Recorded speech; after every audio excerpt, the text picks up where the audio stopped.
जब तालिबान काबुल पे हावी हुई थी पाकिस्तान की मदद से, पाकिस्तान की मैशिनेशन से, उस वक़्त उनमें आपस में झड़प हुई सरकार फॉर्मेशन के ऊपर। तब लेफ्टिनेंट जनरल फैज़ हमीद साहब ने जाकर एक ऐसी सरकार वहाँ थोपी जिसमें कोई 37 मिनिस्टर में से 17 से ज़्यादा ग्लोबल टेररिस्ट डेजिग्नेटेड थे। 2 उनमें से सबसे बड़े ड्रग्स के तस्कर थे। और हमारे यहाँ एक ऐसा तबका था जो कह रहा था साहब ये तो तालिबान 2.0 है, ये तो बदले हुए लोग हैं, इनका तो नज़रिया ही बदल गया है, बड़े डिसेंट लोग हैं, बड़े प्यारे लोग हैं, ये है वो है, हमको सबसे पहले इनको रिकग्नाइज करना चाहिए, पाकिस्तान के भी पहले। मतलब दिमाग की बीमारी तो आदमी समझ सकता है, लेकिन ये पागलपना, थैंक गॉड हमारी सरकार ने बिल्कुल इन जैसों की आवाज नहीं सुनी, इन जैसों का रौला नहीं सुना। और आज एक सेकंड है राजा साहब प्लीज एक-एक करके खुद इसको रिकग्नाइज नहीं कर सका। ये पाकिस्तान खुद इनको रिकग्नाइज नहीं कर सका है, ना चीन। इतनी टॉक्सिक ये सरकार कहां से सरकार, माफिया है, ड्रग माफिया है, टेरर सिंडिकेट है, ये कहां से कोई रिकग्नाइज करेगा। अब साहब ये जो एनएसएस की मीट हुई है, ईरान इसमें शामिल, रूस इसमें शामिल, तमाम जो बॉर्डर से लगते हुए स्टेट्स हैं सेंट्रल एशिया की, वो इससे शामिल, यानी सारे पड़ोसियों ने अफगानिस्तान के अब मिलकर बोल दिया है साहब, रॉयट एक्ट पढ़ दिया है पाकिस्तान को और तालिबान को कि जो आपने दोहा में एग्रीमेंट साइन किया था, आपने कहा था कि आप जो है एथनिक माइनॉरिटीज को जगह दोगे, विमेन को उनको राइट्स दोगे, आप ड्रग्स की तस्करी पे रोक लगाओगे, आप टेररिज्म पे रोक लगाओगे, हर एक मामले पे तालिबान साफ पलट गई है। क्या अफगानिस्तान के ऊपर 20 साल हमला होता नहीं रहा? नहीं बदलते, वो फिर नहीं बदलते, 2.0 भी नहीं है, वही है, पुराने हैं। अब क्या उखाड़ लेंगे उनका? कुछ नहीं कर सकते आप उनका, आप कुछ भी नहीं कर सकते। आप अगर इस जगह होते तो आप वहां से भागते क्यों? आप क्या भागे नहीं उधर से? अब आप अपने एनएसएस को बुला के क्या साबित करने की कोशिश कर रहे हैं? मेरी नजर में आपकी एनएसएस की जो मीटिंग है ना, वो एक गली मोहल्ले का छोटा सा मैच है, जबकि जो ट्रोइका प्लस हो रहा है वो वर्ल्ड कप हो रहा है।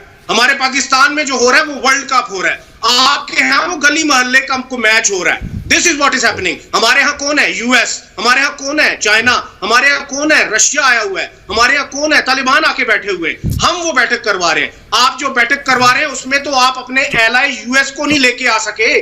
मेरे सोर्स मुझे कहते हैं कि आपने बड़ी कोशिश की है कि यूएसए को उधर लेके आए, नहीं आए वो आपके यहाँ। आपके यहां तो वो नहीं आ रहे, चाइना नहीं आ रहा, हम नहीं आ रहे। $18 बिलियन की प्रोक्योरमेंट के सिलसिले में अगर रशिया आ गया तो आप अपने आप को पता नहीं क्या समझ रहे हैं। 425,000 barrel a day oil, crude oil आपको आता है ईरान से। जिस तनाजुर में ईरान आपके पास आ गया, आप अपने आप को पता नहीं क्या समझना शुरू कर दिया आपने। आप वहां पे कर क्या रहे हैं? आप अफगानिस्तान का बिगाड़ क्या सकते हैं? अगर आप समझते हैं कि आप उधर हमला करेंगे तो आके शौक पूरा कर लें। पूरी दुनिया लगी रही है 20 साल, उन्होंने क्या उखाड़ लिया जो आप उखाड़ लेंगे? राजा साहब को मैं बताता हूं कि कौन क्या उखाड़ेगा। हाँ। इन्होंने एक षड्यंत्र रचा था, ट्रोनिका प्लस नाम का। सनी देओल के फैन है ये। हाँ। और जो ट्रोनिका प्लस नाम का ड्रामा है, ट्रोनिका नाम प्लस नाम का जो ड्रामा है, ये पाकिस्तान और चीन की जालसाजी थी, जिसके ट्रोइका, और जिसके अंदर इन्होंने रूस को भी शामिल कर लिया था अपने साथ में, और अमेरिका का बनाया बेवकूफ। इन लोगों ने अपने जमाते इस्लामिया हक्कानिया के जो मदरसों के पढ़े हुए ये जो गुंडे हैं, ये जो आतंकवादी हैं, हक्कानी, अनस हक्कानी, बिलाल हक्कानी, जलाउद्दीन हक्कानी का बेटा जियाउद्दीन हक्कानी, इन सबको अपनी आईएसआई और मिलिट्री के साथ काबुल भेजा और रातों रात वहां पे कब्जा किया गुंडों की तरह से।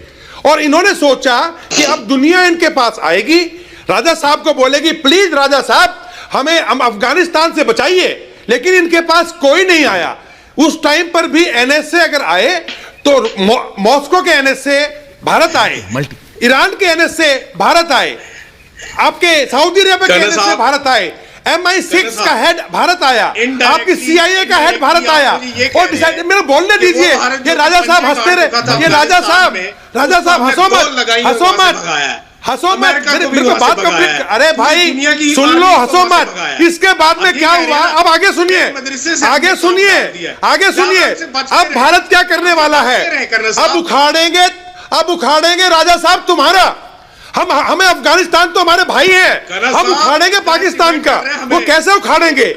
देखो आपके साथ कर्नल मौलाना साहब, साद, ये घोड़ा मौलाना के साद आपको उखाड़ रहा देते है, आपको। फजलुर रहमान आपको उखाड़ रहा है, ये सारे लोग मिलकर के। कर्नल शैलेंद्र सिंह। अरे राजा साहब कर्नल सुन लो, साहब। हाँ, सुनने की हैसियत रखो भाई। हाँ। तो बोलने से क्या होता है? अब धीरे धीरे करके अब हम पाकिस्तान का उखाड़ेंगे, ब्लैक लिस्ट होएंगे आप एफएटीएफ में, आपके ऊपर सैंक्शंस लगवाएंगे, आपको भूखे मारेंगे, और आप जो है ना अफगानिस्तान से बदतर हो जाएंगे। गले में नैन सर, आ रहा हूं। आप घूम रहे हो, आपके सभी लोग घूम रहे हैं। कर्नल दिनेश नैन आ रहा हूं, कर्नल नैन आ रहा हूं, कर्नल सिंह ऐश्वर्या 1 मिनट दीजिएगा मुझे। ओके, नहीं आ रहा हूं चौधरी साहब आ रहा हूं, हामिद खान साहब आ रहा हूं। हाँ राजा फैजल जी, जी मल्टी, हाँ। राजा फैजल जी और चौधरी साहब, मेरा आपसे दरखास्त है, मैं आपकी साइड लेता हूं। आपने बोला ना क्या उखाड़ेंगे, कोई बात नहीं। पाकिस्तान एनएसए नहीं आएगा तो क्या उखड़ जाएगा? आपको क्या लग रहा है ये मीटिंग नहीं होगी? मुझे लगता है पाकिस्तान ने एक गोल्डन अपॉर्चुनिटी मिस आउट कर दी है कि अगर किसी भी तरह का कोई पीस इनिशिएटिव अफगानिस्तान पर किया जाए तो उसे बढ़ चढ़कर उसमें पार्ट लेना चाहिए था, सो दैट वो वर्ल्ड को दिखा पाता कि वो अफगानिस्तान का हितैषी है। आप मिस आउट कर रहे हैं। आप why you want to be branded only कि आप वहां पर कत्लेआम करवा रहे हैं, हकानी नेटवर्क से करवा रहे हैं, खुरासान से करवा रहे हैं, एफएटीएफ आपकी तरफ दे।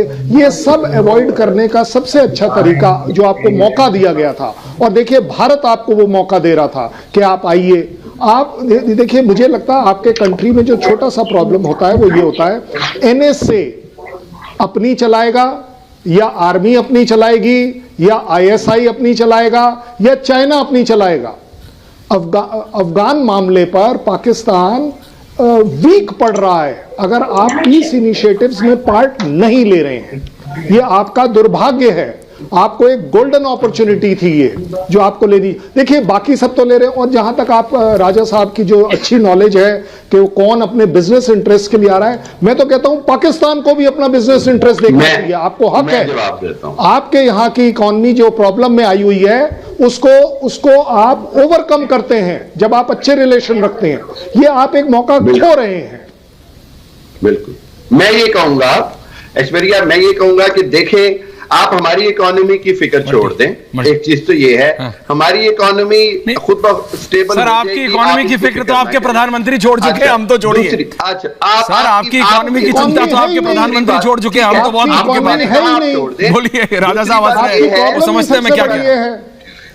बोलिए खान साहब, serious note. Sorry, back to Aishwarya.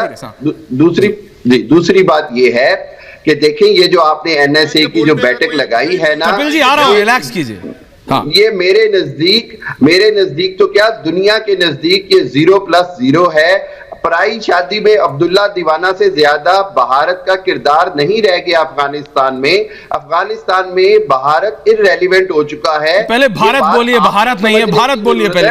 Professor Kapil Kumar हो गया है। प्रोफेसर साहब कह देता हूं, भारत है। खान साहब, बेगानी शादी में अब्दुल्ला दीवाना अगर मैं आपको लिखने को बोल दूं ना दिक्कत हो जाएगी, पर छोड़िए। प्रोफेसर कपिल कुमार, प्रोफेसर साहब बोलिए। बात सुन ले, प्रोफेसर खान साहब आ रहा हूं, खान साहब कमिंग बैक। मैंने चुपचाप इनकी बातें सुनी है, और 2 मिनट मेरी बात चुपचाप सुन लीजिए। 3 मिनट सुन रहा हूं। एक तो मैं कर्नल सिंह साहब से बिल्कुल एग्री नहीं करता जो ये कहते हैं कि हिंदुस्तान ने मौका दिया पाकिस्तान को। अरे ये क्या तमाशा बना रखा है? हम क्यों इन जल्लादों को मौका देते हैं? 47 से ये दुनिया भर के अंदर आतंक बेचते फिर रहे हैं, आतंक बनाते फिर रहे हैं, और हम इनको मौका दे, किस बात का मौका देना है इन्हें? आप कहते हैं इन्होंने धोखा दे दिया दोहा के ऊपर। वो लोग बेवकूफ थे जिन्होंने इनके उस पर विश्वास किया कि दोहा में जो कह रहे हैं वो सही होगा। इनकी मानसिकता को पहचानिए। फिर ये कहते हैं क्या उखाड़ लेंगे? अरे भाई, तुम्हारे को ऐसे उखाड़ेंगे सन 70-71 मत भूलो कि तुम्हें क्या उखाड़ा था। और मालूम है तुम्हें कौन उखाड़ेगा? हमसे पहले सिंध देश के जो लड़ने वाले हैं ना, जो बलोच लड़ने वाले हैं ना, वो तुम्हें उखाड़ेंगे। वो तुम्हें बताएंगे। तुम्हारे यहां जो मानसिकता बन गई है तालिबान में और तुम में कोई फर्क नहीं है। और तुम ये जो आज मैं कर्नल शलेम बोल रहे हो ना, आप एक डेढ़ तरह के वो लोग हैं जो कि हमें करीब नहीं आने देते। तालिबानी आएंगे, कर्नल शलेंद्र ने तुमको ही इतनी लटकाएंगे खूबसूरत बातें की, क्रेन के साथ में, इतनी जो आज खूबसूरत तुम बातें बोल पा की। रहे हो, वो ये इस तुमको तरह के लटकाएंगे लोग क्रेन के साथ इस में, तरह के लोग हैं तुम्हारा जो हमें करीब उखाड़ेगा नहीं आने देते। तालिबान ही तुम्हें उखाड़ेगा, कर्नल शलेंद्र को मेरा तालिबान सलाम, तुम्हें मेरा उखाड़ेगा। तुम जो मैं तुम्हारा मैं उनको ये वजूद क्या कहना है चाहता हूँ भाई? कि ये हैं वो लोग जिनकी तुम्हारा वजह से हम वजूद करीब क्या है, नहीं मुझे आते। तुम ये बताओ। या ISI के एजेंट बन के तुम बोलने बैठ जाते हो, तुम्हारी जबान है, तुम पे प्रेस की फ्रीडम है, वहां पे तुमको बोलने दिया जाता है। अरे तुम वो शख्स हो जिन्होंने भुट्टो को फांसी दी, बेनजीर भुट्टो को बम से उड़ाया, लियाकत अली का कत्ल किया, जिया को मरवाया, आज तुम्हारा परवेज खुद भागा फिर रहा और है। तुम लोग नवाज वो शरीफ हो, खुद भागा फिर रहा तुम है। लोग वो हो ये है जिन्होंने तुम्हारी गांधी हकीकत जी को पाकिस्तान। मारा, अपने जिन्होंने आईने इंदिरा में गांधी देखो, को मारा, अपने आईने में जिन्होंने देखो सबको तुम मारा। क्या हो। तुम तुम लोग बलोच वो, मुसलमानों को मारते तो हो।